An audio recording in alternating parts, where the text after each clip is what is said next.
என்பது ஒரு இரண்டு மனங்கள் தங்களுக்கு மத்தியில புரிதலை ஏற்படுத்திக் கொள்றதல்ல.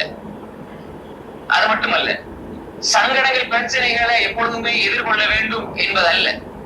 திருமணம் என்பது இரண்டு இதயங்களுக்கு இடையில ஏற்பட்ட அன்புத்தியை அணையாமல் பாதுகாத்துக் கொள்வது. அல்லாஹ் என்ன சொல்றான்? நாங்க திருமணத்தை வச்சிருக்கிறதை அன்பு, இரக்கம், பாசம், நேசம் என்பதை இருவருக்கு மத்தியிலே உள்ள வச்சுதான் திருமணத்தை நாங்க ஏற்படுத்தி இருக்கிறோம். அது அல்லாஹ்வுடைய அத்தாட்சியும் அல்லாஹ் சொல்றான்.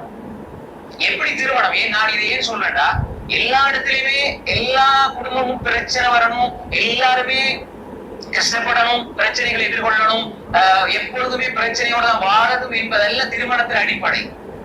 என்ன ஒரு இக்கட்டான சூழ்நிலையிலும் அன்பு குறையாமல் பாதுகாத்துக் கொள்ள வேண்டும், அதன் அடிப்படை.